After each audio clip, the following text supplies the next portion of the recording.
As our politics stand today, we are at risk of losing what makes this country great. It isn't the land that we were handed. It isn't the wealth built on top of it. It is the implementation of the European Enlightenment. Our forebears took a set of political and social principles and engineered them into the most successful revolution in history. They built the working demonstration that a consent-based government can actually govern at scale. Before our revolution, legitimate political sovereignty rested in the divine right of kings. After it, in the consent of the governed. The entire premise of the United States is that a self-governing people can solve their most pressing problems. That is our ultimate gift to humanity. It is what the country was built on. For over 200 years, with ups and downs, and never perfectly, the country lived up to that promise. We outlasted and defeated the greatest empire in the world to make ourselves a nation. We broke the back of chattel slavery, our original sin. We built the most innovative and powerful economy on earth. We defended free peoples in Europe and Asia at enormous cost, and the post-war order we built helped lift billions out of abject poverty. These are just a few of the profound things this country has done. Most were existential, generation-defining. The problems in front of us now are significant, but smaller than the ones behind us. And we cannot bring ourselves to face them. A fiscal trajectory that puts us in real danger. Healthcare costs that keep climbing. An immigration system not grounded in the country's needs. A housing shortage of 4 to 5 million homes. This is how it happens. A country that was great, not one that still is. All of it our own doing. Through decisions made, decisions ducked, and grievances left to fester, our politics have become totally dysfunctional. And because of that, we cannot solve any of these problems. The right has bound itself to a man and lets him decide what is true. The left has bound itself to a doctrine and cannot see the country. Each one's hardening drives the other, and every turn of the cycle, both grow more radical and more entrenched, more concerned with the other's rising power than the country's future. Underneath them, a primary system that rewards the most ideological voters and an attention economy that pays for the loudest voices locks the dynamic in place and amplifies it. And because of the ideology and makeup of their coalitions, neither can attract the majority required to make hard structural decisions, let alone craft policy that actually fixes anything. A movement organized around personal loyalty to one man cannot draw in anyone unwilling to give that loyalty. A movement organized around an indictment of the country cannot draw in the people it has indicted.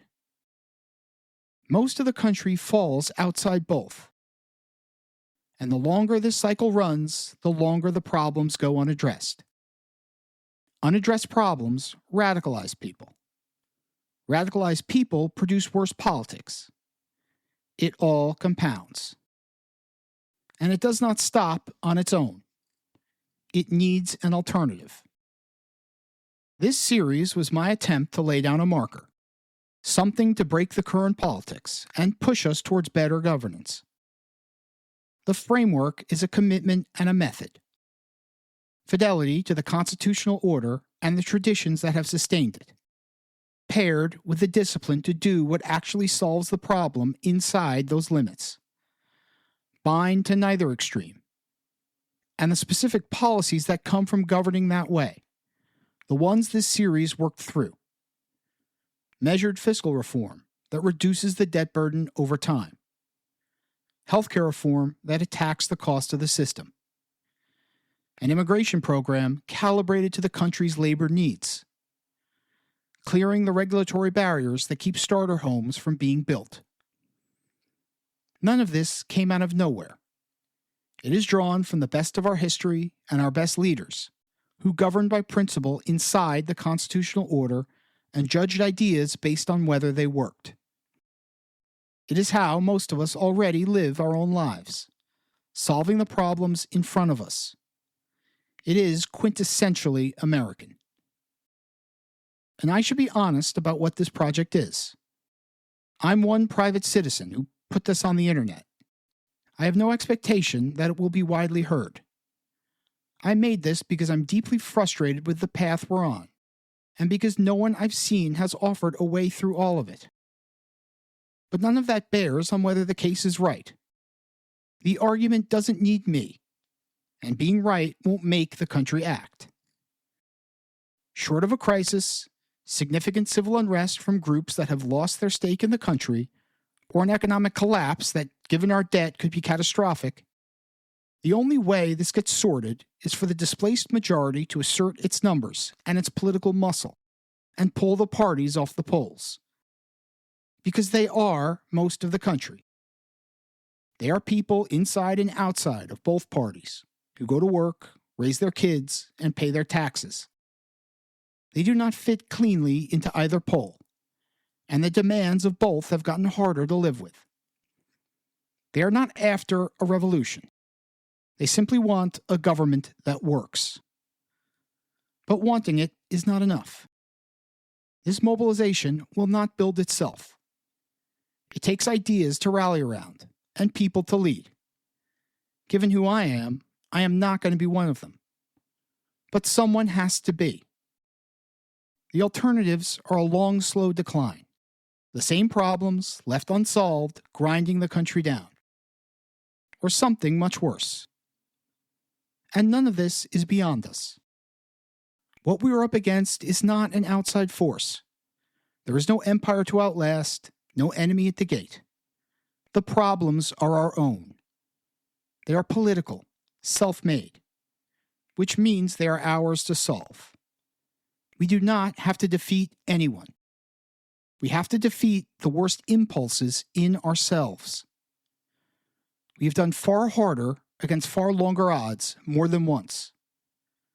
What it takes now is simple to name and hard to do. Act like it's our turn.